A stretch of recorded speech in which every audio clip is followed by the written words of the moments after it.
Now we'll talk a bit more about the needs. We have seen a lot of presentations this morning that were talking about the needs.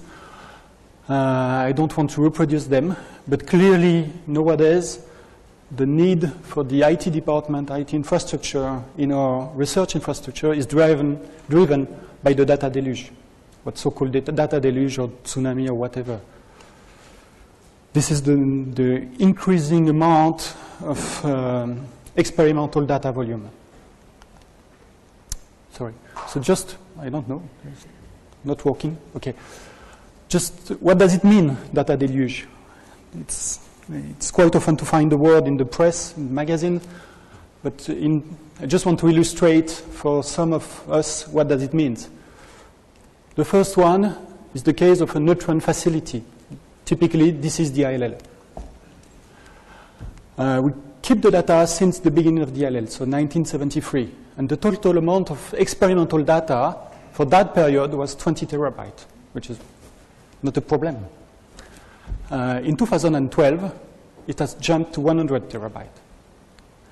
So for us, for the structure we have in place, for the equipment we have, this is a revolution.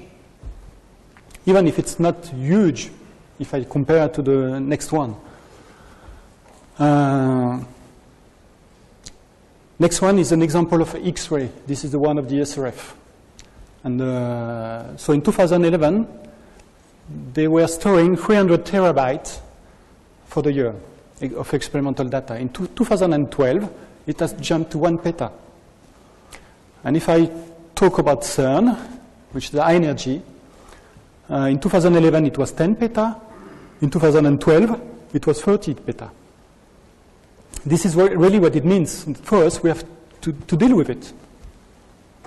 We have seen nice plan, nice future, but today we have to deal with that. And 30 tera, I don't know how CERN manage it, but it's really a huge volume.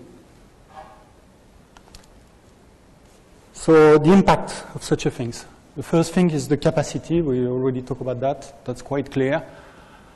It's online storage, archive for sure. I disagree with one of the presentations I've seen later on. It's not only storage. This is also computing and network. If you store such amount of data, you have to analyze them. And if you increase the volume of the data, you have to increase the network, and you have to increase the computing capacity. It's not only a problem of capacity. This is also really a problem of performance. At DLL, we don't have such problem today with the volume we have. But for the others, it's something which is clear. How to make sure that in the meantime, the beam lines could write the data to the storage, to the disk, and people could start analyzing them at full blast. And today, this is a real problem. The other impact is the cost. We already talked about the economic crunch, the debt problem in Europe, but our data continue to increase. How do we find the money? And something which is more difficult is to balance between price, performance, and ease of operation. If we don't increase our budget, we don't increase our staff also. Our budget and manpower is really limited. We could also talk about data management, which has changed completely. This is big data, but I have no slide on that one. In terms of needs, this is common for all of us. We clearly want technology that are scalable. And when we talk about scalability, we prefer to talk about scale out than scale up, meaning horizontal scalability than vertical one. We cannot rebuild from scratch every year. Our infrastructure is there. Our people are trained to maintain it, to get the best performance from it. It's difficult to change every year and change it completely of the solution. So clearly, what we are looking for is scalability. We have also something which I haven't seen this morning, which is the legacy problem. What I call legacy problem. It was addressed by the person from Huawei. NFS is terrible, yes, we all know about that. But we have applications that use NFS. NFS, CIFS, whatever. And as an example, in our Node1 user community, people continue to develop with Fortran 77. This is still the case today. And we have to bridge the gap between the users, their habit, their knowledge, and the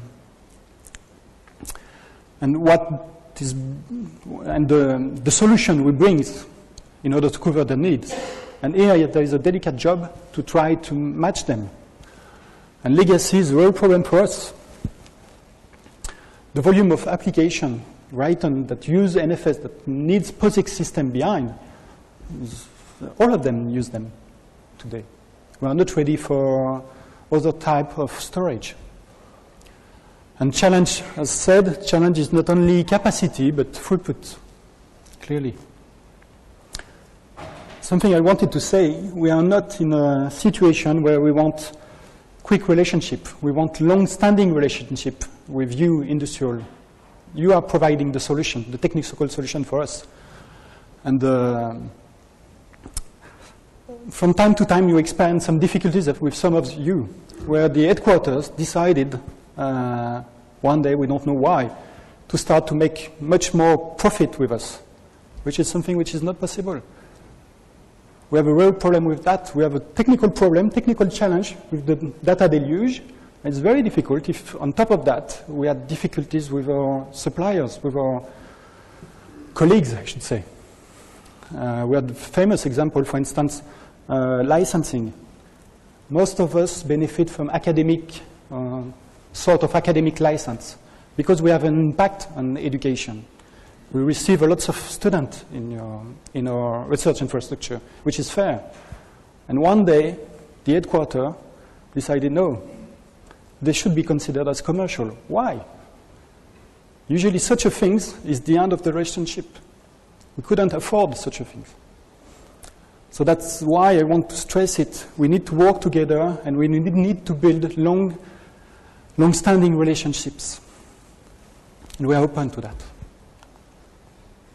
This is just an example. It's not, don't try to look into the content, but we have tried to do a small survey in order to prepare that meeting with our colleagues from the different research infrastructures.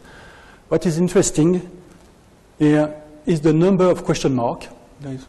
All through there is question marks, just because we have real uncertainty on our future. What will be the volume of data tomorrow?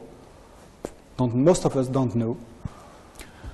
And the other thing is that we had a change, which is the data deluge. Now we are talking in petabyte. Some years ago, even last year, most of us were talking in terabyte. Now the unit has changed. The metrics has changed. It's why it's interesting for me. Other sort of more general considerations.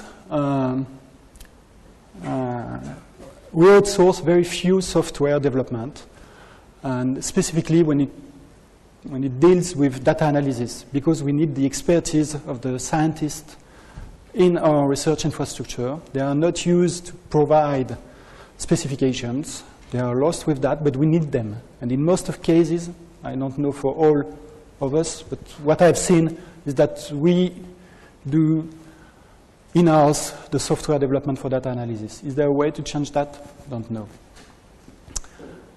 Right now, the cloud is nice, but is not well adapted to our business, the way our users travel and the way we proceed for the data analysis. But this is probably going to change. And we have a nice project where we already heard about it this morning, which is Helix Nebula, which is sort of pilot for us, trying to see how we can work with the cloud system and how we can enter that world. This is something even if we don't participate, if we are not completely involved in that project, we are all looking to it to see if we can find a solution to make an evolution in our business model. Yeah?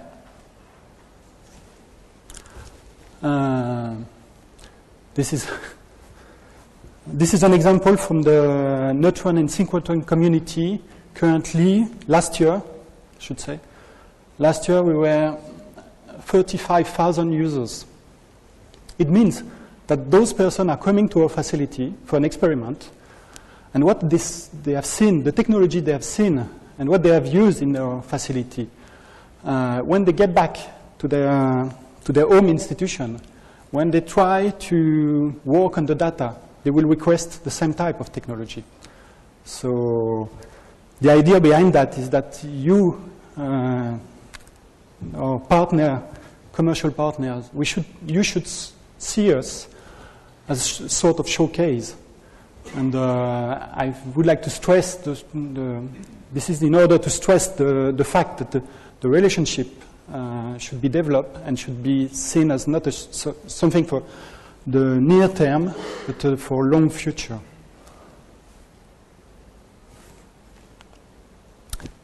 Thank you. That's the end for me. If you have any question.